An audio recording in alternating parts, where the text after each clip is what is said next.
শুধু আমিন বললেই হাদিসের সাথে রাসূলের কথার সাথে মিলে যায়। মনে থাকবে? আল্লাহ যেন আমাদের কবুল করেন, আমিন। চাইবেন, এটা হলো দোয়া কবুলের জায়গা। মাজলিসটা কিসের? দোয়া কবুলের। আমাদের তো অনেক কিছুর প্রয়োজন আছে, আছে না? আল্লাহ এত দয়ালু যে আল্লাহর কাছে সবচেয়ে সম্মানজনক ইবাদত, যেটা সবচেয়ে মর্যাদাপূর্ণ ইবাদত হলো আল্লাহর কাছে চাওয়া। আল্লাহর কাছে চাইলে আল্লাহ খুব খুশি হন।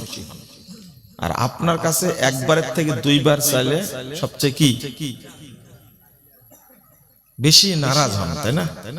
বিরক্ত হন, এতবার চাইতে হবে। কিন্তু আল্লাহর কাছে যত বেশি চাওয়া হয় আল্লাহ তত খুশি হন। আর না চাইলে আল্লাহ রাগ করেন। কি করেন? রাগ করেন। তো চাইবে। আল্লাহ যেহেতু বলছেন ফেরেশতাদেরকে সাক্ষী রেখে যে তারা এখানে এসে যা চেয়েছে আমি তাই দিয়ে দিলাম। আপনি আরো বলবেন, আল্লাহ তুমি আমাকে জাহান্নাম থেকে মুক্তি দান করো। আমার আব্বা মা মারা গেছে, কবরে আছে, জানি না কি হালাতে আছে। আল্লাহ তুমি তাদেরকে মাফ করে দাও, তাদেরকে জান্নাত নসিব করো। বলতে পারবেন না? আল্লাহ তুমি আমার পরিবারের সদস্যদেরকে দিনদার বানায় দাও। পারবেন না বলতে? এইগুলো বলার জন্য কি কামেল পাস করা লাগবে? মাস্টার্স পাস করা লাগবে? তাহলে এইভাবে আপনার ভাষাতেই বলেন, নওগাঁর ভাষাতেই বলেন, আল্লাহ তবু বুঝবেন। তো বলবেন, ছেলে সন্তান খুব দুষ্ট, আগে থেকে বলেন আল্লাহ তুমি আমাকে নেক সন্তান দান করো, আমার সন্তানদেরকে তুমি দিনদার বানাও। বলতে পারেন না? বলেন, একটা দোয়া শিখে দেন। দোয়াটা শিখেন। আপনার কোন সন্তান যত যদি বড় পাপেও জড়িত থাকে আল্লাহ আপনার সন্তানকে রক্ষা করবেন ইনশাআল্লাহ। পড়েন, আল্লাহুম্মা গফির যামবাহু ওয়া তাহহির কলবাহু ওয়া হাসসিন ফারজাহু। এর অর্থটা কি জানেন? আল্লাহর কাছে চাইতে হবে আল্লাহ তাকে মাফ করে দাও, তার অন্তরটাকে নাপাকি থেকে, পাপ থেকে পবিত্র করে দাও এবং তার লজ্জাস্থানকে হেফাজত করো। এত সুন্দর দোয়া আপনি জীবনে আপনার সন্তানের জন্য করেননি, করেছেন? অথচ আল্লাহ রাসূলের শিখিয়ে দেওয়া দোয়া। মুসনাদে আহমদের মধ্যে হাদিসটা এসেছে। আবার বলেন, আল্লাহুম্মা গফির যামবাহু ওয়া তাহহির কলবাহু ওয়া হাসসিন ফারজাহু। বলেন, আবার বলেন, আল্লাহুম্মা গফির যামবা ওয়া তাহহির কলবাহ ওয়া হাসসিন ফারজাহ। সেজদাতে গিয়েও বলবেন, আল্লাহ তুমি আমার এই সন্তানকে মাফ করে দাও, তার অন্তরটাকে পবিত্র করে দাও আর তার লজ্জাস্থানকে হেফাজত করো। সমস্যা তো এইগুলোই, তাই না? বড় ফিতনা কি এগুলো না? আপনার সন্তান যদি এই অশ্লীলতার মধ্যে জড়িত না হয় তাহলে আপনি খুব সুখী মানুষ না? যদি মদ, গাঁজা, সন্ত্রাস এগুলো থেকে বিরত থাকে তো আপনার জন্য তো এটা আনন্দ, তাই না? বলবেন, আল্লাহ যেন কবুল করেন, আমিন। আল্লাহ আরেকটি কথা বলেন, তিনটা হয়েছে কিন্তু 4 নম্বরটা বলেন, ওয়া আজারতুহুম মিম্মাস্তাজারু। তারা এখানে আসার কারণে যে পরিশ্রমটা হয়েছে, কষ্টটা করেছে, সময় যে ব্যয় করেছে, এর কারণে আমি তাদেরকে পূর্ণ নেকি দান করলাম। বলেন আলহামদুলিল্লাহ। যারা এখানে এসেছেন তাদের জন্য আল্লাহ যে কথাগুলো বলছেন সব হাদিসে কুদসি, আল্লাহর কথা।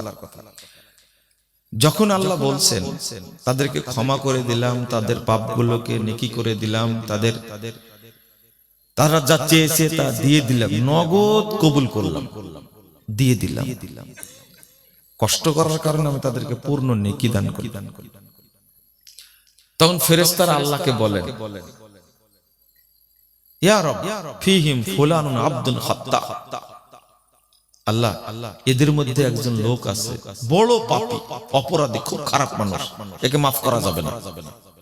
ইন্নামা মাররা ফাজালাসা মাআহুম, এ ঘুরে বেড়াচ্ছিল, এই লোকগুলো দেখে এর মধ্যে ও বসে গেছে। বুঝতে পারলেন কথা?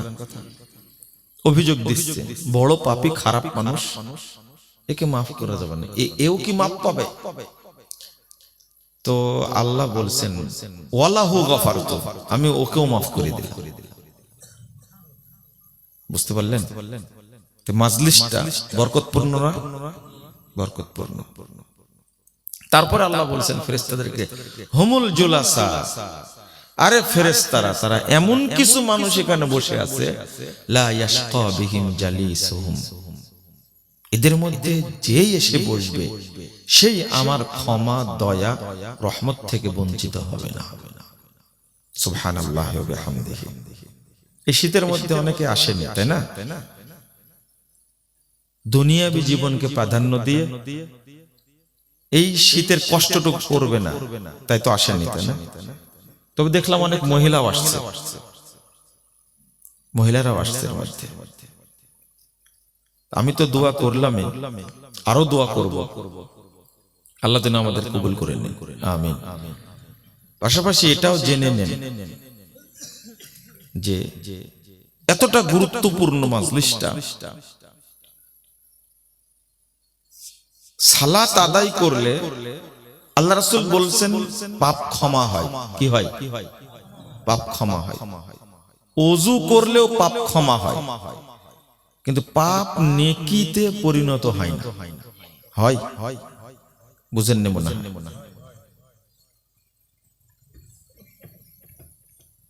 ভালো করে বুঝেন তো। অনেক হাদিস আসছে সালাত আদায় করলে রব্বুল আলামিন পাপ কি করে দেন? ক্ষমা করে দেন। কিন্তু পাপগুলো কি নেকি দ্বারা পরিবর্তন হয় না, এরকম কোন হাদিস পাওয়া যায় না। সিয়াম পালন করলে পাপ ক্ষমা হয়, গফিরা লাহু মা তাকাদ্দামা মিন যামবি, তাই না? পাপ সমূহকে আল্লাহ কি করে দেন? ক্ষমা করে দেন। কিন্তু পাপগুলো কি নেকি হয়? বুঝেন না মনে হয়? বুঝছেন? হজ করলেও কিন্তু কি হয়? পাপ ক্ষমা হয়, কিন্তু পাপগুলো কি নেকি হয়? আমি এটা বুঝাতে চাচ্ছি। যেমন ওযু করেছেন, একটা হাদিস আসছে সহিহ মুসলিমে 832 নম্বর হাদিস, যে ব্যক্তি কোন মুমিন বান্দা ওযু শেষ করলে ও পাপ থেকে এমন হয়ে যায়, আল্লাহ রাসূল বলেন ইনসারাফা মিন খাতিয়াতিহি কাহায়াতিহি ইয়াউমা ওয়ালাদাত উম্মুক, ও পাপ থেকে মুক্ত হয়ে ওই দিনের মতো হয়ে যায় যেই দিন তার মা তাকে জন্ম দিয়েছিল। বুঝেন না কথা? শীতের মধ্যে উবুথুবু হয়ে গেছেন মনে হয়, তাই না? হ্যাঁ, একবারে কাঁপুনি ধরছে, এই যে পানি পড়ছে, তাই না? এটাই বড় সমস্যা। আর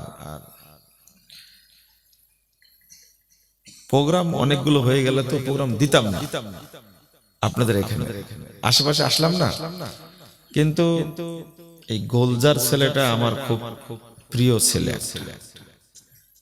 এটা একটা মুজিবুর, একটা দাঁড়ি যে সব পেকে গেছে এটা তো জানতাম না, চিনাই মুশকিল। তারপরে নজরুল, এখন মানে সভাপতি, তাই না? সুবহানের, এরা অনেক দিন থেকে আমার পরিচিত। আমি যখন আলাদিপুর মাদ্রাসার ছাত্র, তখন এই গুলজার আমাদের সাথে থাকতো, খুব ভালোবাসতাম এদেরকে। তো বলছে আমাদের এলাকায় প্রোগ্রাম আসাই লাগবে। ঠিক আছে, এই কিছুদিন আগে ডেট দিলাম, আসলাম। প্রোগ্রাম আর কি, ছেলেদের সাথে দেখা হবে, এটাই ভালো লাগে। জিন্নাত কোন ক্লাসে পড়তো? উপরে পড়তো না? জিন্নাত আছে গুদাগাড়ি। এদের সাথে আমার একটা ভালো সম্পর্ক ছিল। আপনার এই এলাকাগুলো আমার হেঁটে হেঁটে ঘোরা আছে। তো যাক, এই মহব্বতটা যেন দুনিয়াতে থাকে, পরকালেও যেন থাকে। বলেন আমিন, বলেন একটু। রাগ করেছেন না? তা আমিনটাও বলতে পারছেন না, কারণটা কি? শোনেন, কেউ যদি অসন্তুষ্ট থাকে তা হা হু বলা দেখলে বোঝা যায়, তাই না? এটা তো বুঝেন ভালো করে। আমাকে দেখতে আসছেন না কি বলে শুনতে আসছেন না কিছু শিখতে আসছেন, আমি এখনো বুঝতে পারিনি। হ্যাঁ, শিখতে আসছেন? মাশাআল্লাহ। তো কি বলছিলাম? মনে আছে কি বলছিলাম? দেখেন, যে আমলগুলোর কথা বললাম পরে, এগুলো সব রাসূলের হাদিস, তাই না? সব হাদিস। আর আগের গুলো যেটা বললাম সব কার কথা? আল্লাহর কথা। এই মাজলিসের ব্যাপারে যেগুলো বললাম সব কার কথা? আল্লাহর কথা, সব আল্লাহর কথা। তো দেখেন, এই মাজলিসে আসলে আল্লাহ রাসূল সাল্লাল্লাহু আলাইহি ওয়াসাল্লাম বলছেন যে আল্লাহ তাআলা ঘোষণা করছেন, যারা অংশগ্রহণ করছে তাদের সব পাপ মাফ করে দিলাম, তাদের সব পাপ নেকি দ্বারা পরিবর্তন করে দিলাম। এবার বুঝতে পারছেন মনে হয়, তাই না? অন্য অন্য ইবাদতের কথা বললাম, শুধু কি হয়? পাপ ক্ষমা হয়, পাপ নেকি দ্বারা পরিবর্তন হয় না। কিন্তু মাজলিসে আসলে আল্লাহ ক্ষমাও করে দেন, আবার কি নেকি দ্বারা পাপগুলোকে নেকি দ্বারা পরিবর্তনও করে দেন। এবার মনে বুঝে আসছে, তাই না? তো আপনারা যারা আসছেন তারা নিঃসন্দেহে আল্লাহর কাছে প্রিয় বান্দা। আর যারা আসেনি, এত সুন্দর বরকতপূর্ণ মাজলিসে যারা আসেনি, আমি জানি না কিয়ামতের মাঠে তারা ধরা খাবে কিনা, বিনা কারণে যদি না আসে। শুধু এতটুকু বুঝে নেন, ইলমের কাছে যেতে হয়,